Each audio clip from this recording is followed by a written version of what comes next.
Tobatlah sebelum musibah datang. Untuk menghadirkan amal soleh dalam setiap kehidupan kita, sepanjang matahari masih terbit menyinari kita dalam kebaikan. Itu dulu poinnya. Sudah? 2, berupayalah belajar dari musibah hidup untuk memperbaiki kekurangan-kekurangan hidup yang sebelumnya pernah dilakukan. 3, awas, ini belum selesai kesimpulannya. Tidak ada manusia yang sempurna. Pasti sepanjang kita bukan nabi dan rasul pernah berbuat salah, itu pasti. Ustadz juga sama, pasti pernah salah, nggak ada ustadz yang sempurna. Makanya sering saya katakan, kalau belajar dari ustadz manapun, sepanjang itu baik, ambil kebaikannya. Kalau tak sepakat, sudah ditinggalkan saja. Yang tak sepakatnya tidak harus menghukumi orangnya. Itu paling gampang supaya kita nggak punya urusan di hari kiamat nanti. Jelas? Karena sepanjang manusia bukan nabi, bukan rasul, pasti punya apa? Salah, nggak ada yang sempurna. Orang yang baik itu adalah orang yang belajar dari kesalahannya untuk memupuk kesolehan di masa kehidupannya. Kalimat paling gampangnya gini, kalau mau dibikin status boleh ya. Betul, dan itu Allah sangat mencintai. Allah sangat cinta. Allah sangat mencintai pelaku maksiat yang gemar bertobat dibandingkan orang soleh yang tidak pernah merasa salah. Itu, catat tuh.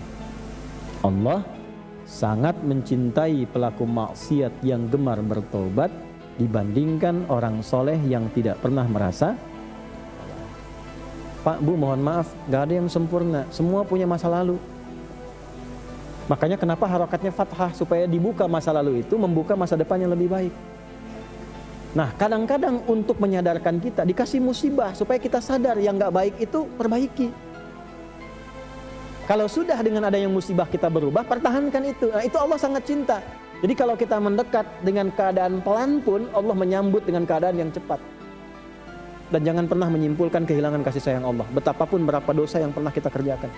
Sampai turun surat tuh, surah 39 ayat 53. Qul ya ibadiyalladzina asrafu ala anfusihim la taqnatu min rahmatillah. Muhammad, katakan, sampaikan, viralkan pada hamba-hambaku yang sudah berlumur maksiat, jangan menyimpulkan gak akan pernah mendapat kasih Allah. Innallaha yaghfiru dzunuba jami'a.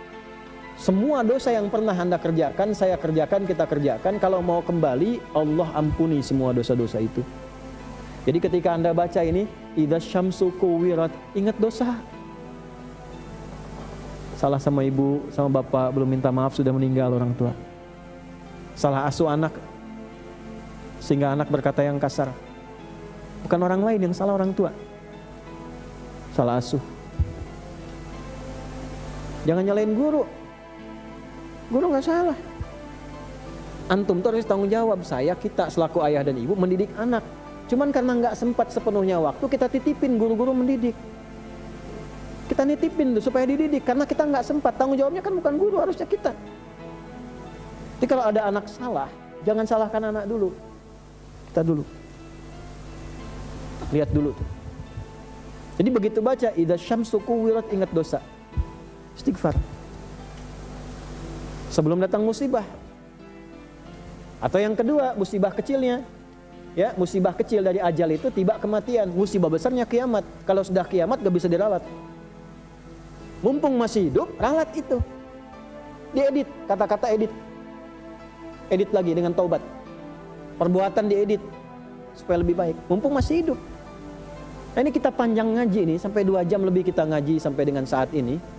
Kesimpulan ini mesti dapat. Kalau sudah dapat seperti itu, iman makin menguat. Ada puncak harapan kepada Allah.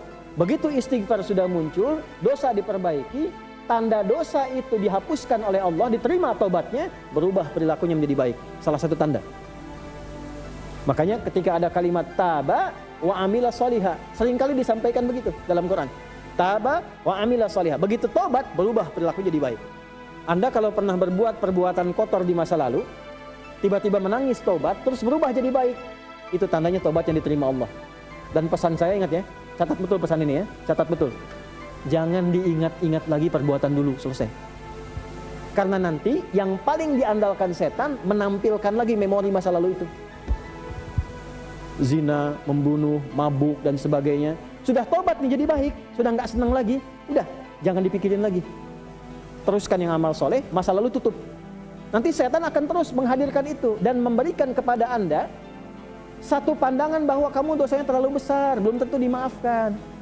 Hati-hati, itu tipu daya setan. Jelas? Nah, jadi ketemu oleh kita, idza syamsu kuwirat, apabila mentari sudah digulung segulung-gulungnya, sehabis-habisnya, ya, masuk ke ayat 14-nya.